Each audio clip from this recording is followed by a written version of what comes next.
I now like to call on someone who I have worked with very closely over my years as chairman of the board, former CEO of Basin Electric, Paul Sukut, to give us a brief look back on the highlights of the last 60 years.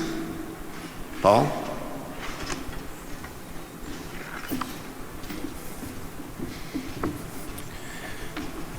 Well, thank you, Wayne, and good morning, everybody. It isn't a bad dream. I'm back. Not for long, but I'm back. As Wayne said, I've been asked or tasked with walking down memory lane just a little bit and reviewing some major milestones. There's just so much. 60 years, we started pulling this together, and it was just amazing to me, all the different things that we have done over the years. And because I'm the oldest guy in the room, too, that's the other reason I'm up here. So for those two reasons, we'll walk down memory lane just a little bit. So the first thing here is a picture of one of our first annual meetings. That's Mr. Art Jones, Basin Electric's first board chair. Mr. Jones held that position for 17 years at Basin Electric in the beginning. We had another task at the same time that we had to undertake. Being that we needed to deliver power to our members, we needed to get an agreement with WAPA. You know, I'll say this, that agreement is still in place. It's been in place for 60 years. For 55 years, they dispatched for us, and I'm very proud to say that agreement is in place and is as strong as it's ever been. The next order of business was to build resources. Here's a picture of the groundbreaking at Leland, and of course, the startup. And I'm told the startup was very difficult. When I've talked to some of our past leaders, they said the startup was very, very difficult. They took about 6 months to get it going, and it would slag up. Here's a picture of the control room. In the right-hand part of your screen, you can see our first CEO, Mr. Grahl. And on the left side, Kent Jansen and Rich Faulkner, two of the leaders who really helped establish Basin Electric and get it started. And while it took a long time in 1966 to get this plant running, I'll tell you today it's still a very integral part of our resource portfolio. As growth began in the 70s, AVS and LRS were built. And so here's a picture of the Antelope Valley Station construction in the background. In the foreground, you can see construction of the Great Plains Synfuels plant next door. That plant shared services. We delivered power to it. But as the 80s went along, of course, growth slowed. Growth slowed dramatically, and in fact, at some point, we had about 1,000 megawatts of excess generation. And one of the things that happened was the pipeline companies who built the Synfuels plant decided we're going to walk. Had they done that because of the shared services and the power, it would have meant an immediate 7 to 8 mil rate increase to our members. That was just too much, so the plant was purchased in 1988. Here's a picture of our second CEO, Mr. Bob McPhail, along with then North Dakota Governor Sinner, at the purchase of the plant. You know, the plant has been an evolution. It really has, and I know many of you refer it to even today as the gas plant. When we first purchased that plant, 98% of its revenues came from natural gas. Today, only about 25 to 30%. We've evolved into a lot of byproducts, most lately fertilizers, quite frankly. But one of the byproducts we're probably most proud of is our CO2 sequestration byproduct. Here's a picture of a map as the pipeline weaves its way through the Bakken into the oil fields in southern Saskatchewan. You know, as I stand here today, that particular sequestration project is one of the largest in North America, and we have sequestered about over 40 million tons of CO2. As we went along, there was more of an evolution on the electric side as well. You know, we couldn't really build coal anymore.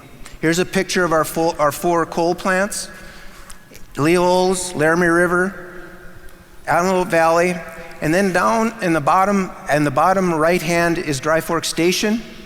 That was the last coal plant that we were able to build. And next I'll show you a picture of Dry Fork Station at the dedication and when it was started up. And of course, the next one I want to show is our third CEO, Mr. Ron Harper, who I owe a lot to, quite frankly, doing the dedication of the Dry Fork Station in August of 2011. But as I said just a minute ago, it was nearly impossible for us to build more coal. It couldn't be financed, and there was a lot of headwinds. So of course, we were still growing, and so what did that mean? Well, that meant natural gas, and that meant wind. Here's a picture of the Deer Creek Station near Brookings, South Dakota. It's a 300 megawatt plant. It runs very well. It ran very well through the event that we had just in February. We also have our peaking stations. Here's a picture of all of our peaking stations, inclusive of Lonesome Creek and also Pioneer. We have a lot, and they too have been a great asset. And then, of course, wind. Over the last 15 years, we've procured between 1,700 and 1,800 megawatts of wind. And so what does all of that mean? Well, it really means this. It means we're in all of the above. It means we have coal, we have gas, we have wind, and now we have solar, because just recently we entered into a contract to have a solar plant in southwestern South Dakota. And so really, when we say we are truly an all of the above resource portfolio utility, we truly are. And I'm very proud of that. I really, truly am very proud of that. With all those projects, you can see here a graphic of the growth in our assets going from 0 in 1961 to $7.5 billion. That represents, at least in assets, the second largest G&T. I think only Oglethorpe surpasses us because of their nuke plant, but the second largest G&T in the country in terms of assets. And that also represents about a 15% year-over-year growth rate. With growth comes headquarters needs. The top picture that you'll see here is the construction of the headquarters building in 1979. The bottom picture is the headquarters as it is today after our addition in 2017. It's truly, I'm very proud of it, because it truly represents a milestone for us here at Basin Electric as well. Other milestones, and I can't impress upon you anymore, one of the biggest ones we had was joining SPP. It changed how we do business dramatically in 2015. It really did. But let me say this. It's one of the most positive things we've done. We've been able to deliver power cheaper to you, the members. We have better flexibility. We know we can call on the market at any time, anywhere we need it if we lose a unit. Tomorrow, the SPP CEO, Barbara Sugg, will address the members only meeting. And I know you'll find it very interesting, but the one thing I want to leave with you today, this has been very, very positive for Basin Electric. The other major milestone was us buying out of the rural utility service. And you say, well, why would you have done that, Paul? Well, we were growing very quickly, and it just became so difficult for us to access capital from the RUS in a timely manner to meet that growth. And so we were forced to buy out our RUS. What does that mean? That means we are very reliant on maintaining solid financials and good bond ratings. That's very important because we need to go to the street, we need to access capital because we're going to grow, and we are growing even as I speak. You know, one of the things I'm very proud of, we've always been environmentally compliant, and we're just good environmental stewards. We always have been.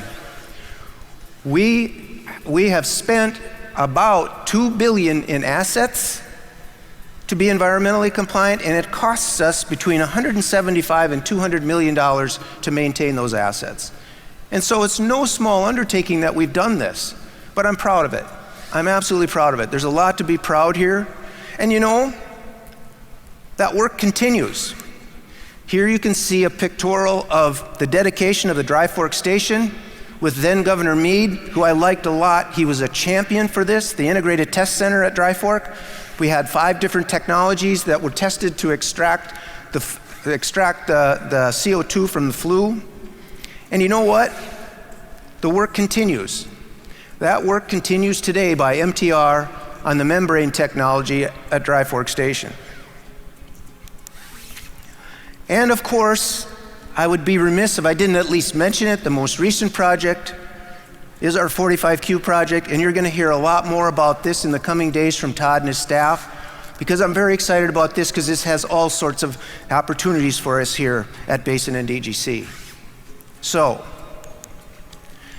let me close. This is going to be tough. I want to close with you, the members. I want to get a map up here that shows the changes in our membership over the 6 decades. And you know what this represents? It represents you.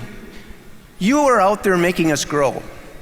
You, all of you in the room, you are what makes us. It represents growth, it represents diversity, and you know at the end of the day what it represents? Strength. Strength of this membership. Absolute strength of this membership. And so I want to thank all of you, each and one of you, not for just the last 8 years as CEO, but I want to thank you for the 38 plus years. I want to thank you for giving me the opportunity to work for you. I couldn't imagine a better place than working for you, the members. I have so many of your friends. I'm just going to miss you all. I also, as Wayne said, and he's so right, I want to thank the employees. The employees are terrific. I always say this, and they get tired of me saying this. They get tired of it. I say, we are nothing without the tremendous workforce we have. Our employees are awesome. They're just awesome. When Todd came, we sat down for about a half a day, and I went through all the employees, and he will tell you how impressed he is. He was duly impressed. He was. And then finally, I want to thank this group. I want to thank them for giving me the opportunity. You stood behind me. You asked tough questions. You challenged me. You were wondering, where's this little German going now? Oh, no, I know. I get it. But you know what? You guys, you were steadfastly supportive. And for that, thank you for the opportunity to be your CEO for 8 years. And I'll just close by saying one last thing. Thank you all. It's been great. I hope to see some of you and talk to more of you over the course of the next 2 days. Thank you much, guys. I appreciate it.